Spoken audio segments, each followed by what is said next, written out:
Бактылуу болуун эңсеп, бирок эмне кылууну билбей жатасызбы? Анда бул видео сиз үчүн.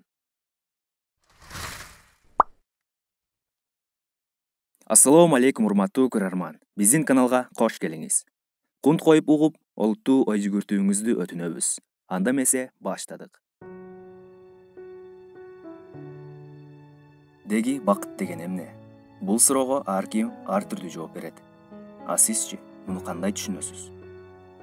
Бакыт издеп канчалаган муктаждыктын артынан кууп жүрдү экен. Бирок деги муктаждыктар түгөнөбү? Мен баарына жеттим. Эми эч нерсеге муктаждыгым жок. Чексиз бактылуумун деген адамды укпаптырмын. Андай болсо бактылуулук эмнеде? Жөнөкөй мисал келтирели. Айдап жүргөн унааңыздын, кеменин, учактын колдонуу инструкциялары ойлоп табуучулар тарабынан түзүлгөн. Асманда кеме учпайт, учак сууда жүрбөйт, чөгөт же кулайт. Ал эми улуу Аллах Таала эң кооз, суктанаарлык, жандуу жана жансыз, көзгө көрүнгөн жана көрүнбөгөн канча макулукту жаратты. Эми анын ичинде адамзатын жөн гана жаратып койду десек, акылга сыябы? Анда биздин жашоо инструкциябыз кандай?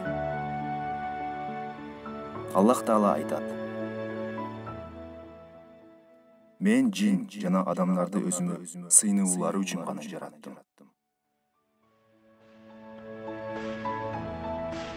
Демек, эки дүйнөнүн бактына жетүүнүн формуласы албетте ага моюн сыноодо.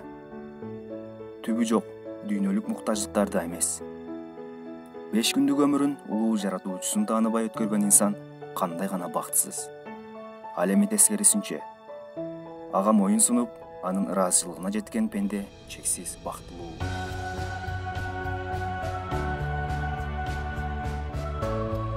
Аллах Таала айтат: Көңүл буруп уккула, Алланы эстөө менен жүрөктөр тынчтык табат.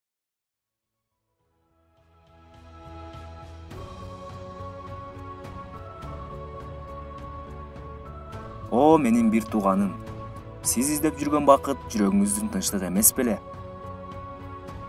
Ал үчүн эч нерсе кыйын эмес болгон, баардыгына кудуреттүү жаратуучубуз турганда, бул бактылуу сыноолорго кайгырууга негиз барбы? Аз да болсо жүрөгүңүз тынчтык издеп, бактылуулукка карай сапар алгысы келип жатса, сизди куттуктайбыз жана төмөнкү 10 кеңешти сунуштайбыз.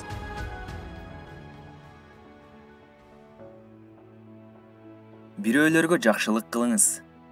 Көкүрөгүңүз кеңип, өзүңүздү бактылуу сезип каласыз. Жараткандын берген сыйларын сизге келген сыноолор менен салыштырыңыз. Ошондо сиз жоготконуңузга караганда алган нерсеңиз көбүрөөк экенин түшүнөсүз. Өң келбетте, материалдык байлыкта, турмуш тиричиликте жана ден соолукта өзүңүздөн төмөнкүлөрдү караңыз. Ачууланбаңыз, кечире билиңиз.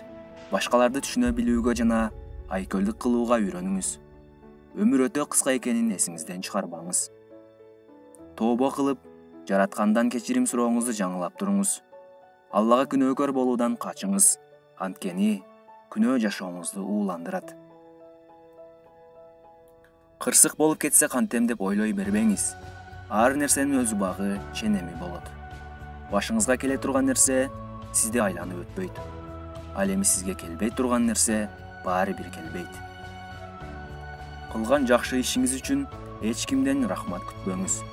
Жараткандын ыраазычылыгы үчүн гана жакшылык кылыңыз. Башкалардын жакшы жактарын байкап, мактоого алыңыз. Жаман жактары болсо көз жумуп коюңуз. Баардык жактан төп келишкен идеалдуу киши болбой турганы бул биринчи кезекте сизге тийиштүү. Бүгүнкү күнүңүздү жакшы жашап, өткөн мезгил менен келечек тууралуу сарсана болууга убактыңызды коротпоңуз. Турмушта ар кандай жагымсыз нерселер же оор сыноолор болуп кетүүсүнө күн мурундан даяр болуңуз. Даярдыгыңыз болсо, сиз үчүн катуу сокку деген нерсе болбойт.